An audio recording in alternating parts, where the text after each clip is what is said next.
wabarakatuh. Halo Sobat Lover semuanya. Kembali lagi bersama saya Salsadila Zuhra atau biasa dipanggil dengan sebutan Aca, mahasiswi UIN Sumatera Utara Fakultas Ekonomi dan Bisnis Islam, jurusan Akuntansi Syariah kelas 1A dengan NIM 05022011078. Senang sekali saya dapat bertemu kembali dengan Anda dalam pemutaran tugas-tugas saya, yaitu mewawancarai seorang wirausaha dari dosen terhormat saya, Bapak Zuhrinal M. Nawawi, SAG, MA. Sobat Lover semuanya, kali ini kita sudah berada di lokasi yaitu Sei Mencirim, di mana lokasi ini bertepatan di perumahan Grial Mencirim Minimalis 2, Dusun 7, di mana lokasi ini adalah tempat tinggal salah satu karyawan dari Martabak Bangka Ati. Nah, untuk Sobat Lover semuanya, sebelum kita memasuki wawancara, ada baiknya pula kita melihat sedikit cuplikan berikut ini. Yuk kita simak berikut cuplikannya untuk Anda. Martabak Bangka Ama Ati. Ya, terletak di Jalan Johar, Sei Mencirim, Kecamatan Sunggal, Kabupaten Deli Serdang, Sumatera Utara. Lebih tepatnya lagi, berada di antara Alfamidi dan juga Indomaret Pekanbaru. Martabak tidak harus melulu mahal. Dimulai dari harga 10.000 saja, kita sudah bisa mendapatkan satu box martabak Bangka Ama Ati ini. Dengan banyaknya macam varian rasa, martabak ini telah dipastikan best material, best quality, and best price.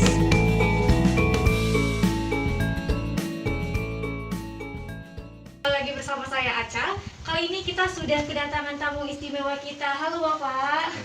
Halo, sebelumnya di sini saya izin sama Bapak, bolehkah saya mewawancari Bapak? Oke, baik. Sebelumnya boleh memperkenalkan diri dulu Pak, biar semua kita tahu. Nama saya Wistito, akrabnya dipanggil Tito. Oke Pak Tito ya. Jadi benar ya Pak kalau misal Bapak ini salah satu karyawan dari Martabak Bangka Ama Ati. Oke baik Pak, langsung saja masuk ke pertanyaan yang pertama. Sejak kapan sih usaha Martabak Bangka ini sudah dibuka? Lebih kurang 6 bulan. Kurang lebih 6 bulan. Dan kira-kira ada berapa cabang untuk martabak ini Pak? Saat ini sudah ada 3 cabang. 3 cabang, boleh tahu di mana? Sukamaju. Heeh. Yang cabang pertama di Jalan Mencirim, Jalan Johar, Pekanbaru. Kemudian yang di Sukamaju. Kemudian di Jalan PT Ira Medan Krim. Oke, berarti ada 3 ya Pak. Untuk Bapak sendiri berarti di Pekanbarunya, iya baik ya. Kemudian kalau misalnya untuk penghasilan sendiri itu berapaan ya Pak per harinya? Relatif karena pasar naik turun kadang. Terkadang sampai 800.000 atau minimal 400.000. Oke baik, kita berarti tetap mensyukuri aja ya Pak, berarti tidak tentu. Oke baik, kemudian kan biasa martabak itu ada 2 kubu ya, dan kubu manis dan juga kubu asin. Untuk martabak ini sendiri gitu Pak, itu ada, apakah ada keduanya atau salah satu? Martabak, ciri khasnya martabak manis, martabak Bangka atau martabak Bandung ya. Oh martabak Bandung, ya benar-benar. Saya udah mencoba, memang enak gitu Pak, legit terus yang manis enak gitu Pak pokoknya. Dan kemudian Pak, untuk varian rasanya sendiri tuh ada berapa macam ya? Lebih kurang 40 atau lebih kurang hampir 50 rasa. Oke baik, berarti udah banyak juga perkembangannya ya Pak. Iya. Kurang lebih lah 40 ya. Oke. Kemudian kan Pak, untuk pemasaran itu sendiri apakah ada gitu untuk membuat pemasarannya melalui media online atau gimana gitu Pak?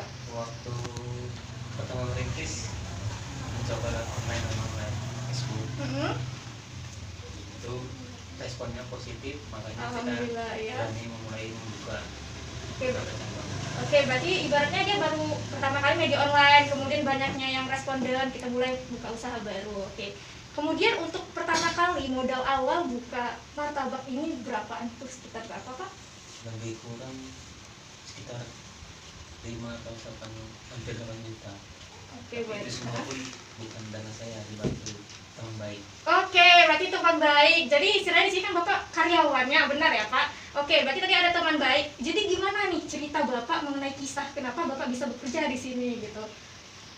Sebelumnya saya bekerja di PT Asahi Iya. distributor kaca Sumatera Utara. Kemudian di masa pandemi ini mengalami pengurangan karyawan dan saya terdampak PHK di bulan bulan Juli gitu lah. Dari situ berinisiatif masukan dari sahabat saya Bapak Nasir, kemudian kami membuka usaha martabak ini. Berarti bekerja sama gitu ya Pak atas inisiatif keduanya. Oke baik teman-teman, berarti dia itu diantara kewirausahaan ini atau menjalin sebuah bisnis, dia tetap harus ada relasi ya untuk mempermudah kita, benar ya Pak. Kemudian ini Pak, kita masuk ke dalam pertanyaan, di mana pertanyaan ini ada pada materi pelajaran saya. Yang pertama Pak, apa sih yang harus kita siapkan dan rencanakan sebelum kita memulai suatu usaha, termasuk usaha martabak ini? Yang pertama, mematangkan niat kita supaya tidak ada keraguan dalam menjalankan usaha ini. Iya benar-benar. Kemudian ya dalam usaha mengalami pasang surut, kita tetap sabar dan tetap menjaga kualitas. Baik, tak goyah ya berarti ya Pak. Oke. Kemudian Pak, dalam strategi bisnis pastinya ada harga menentukan kualitas. Lalu bagaimana sih jika tanggapan Bapak sendiri jika ada sekelompok pebisnis yang melakukan kecurangan dengan menjual harga tinggi namun barang yang dijual tidak sesuai dengan harga tersebut? Sering nih Pak terjadi kan? Ya boleh Pak. Kalau menurut usaha orang, kita tidak dapat menanggapinya karena itu mungkin begitulah daya pikir mereka. Tapi kalau kami, mutu dan kualitas yang utama tetap kami jaga. Oke, baik, berarti tetap tidak mengurangi dimanapun berarti. Jadi Pak, kalau misalnya lah nih seandainya kan harga itu naik, bahan pokok gitu naik, jadi apakah harga hasil jadi dari martabak tersebut juga akan naik? Sementara ini sudah ada beberapa bahan mengalami kenaikan, tapi kami sementara belum dapat kenaikannya karena kami pikir-pikir walaupun sedikit masih dapat. Berarti tetap juga bersedekah, tidak mengambil untung banyak ya Pak, sehingga kita juga bisa menikmati sama-sama ya. Kemudian Pak, apa yang dilakukan untuk Bapak sendiri mendidik etika karyawannya? Dan saya ketahui nih Pak, kalau Bapak berjualan dengan keluarga-keluarga Bapak, benar ya Pak? Iya, soalnya saya waktu kan buat video ada anak Bapak ya, laki-laki dan juga perempuan. Itu bagaimana sih Pak Bapak tanamkan prinsip Bapak untuk mendidik anak-anak Bapak sehingga menjadi seorang pekerja di usia dini seperti ini? Yang pertama etika. Ya, benar Pak. Etika, ramah terhadap konsumen, kemudian menjaga kebersihan di suasana di lingkungan kerja atau di tempat kerja, baik itu peralatan dan juga termasuk diri kita masing-masing harus bersih.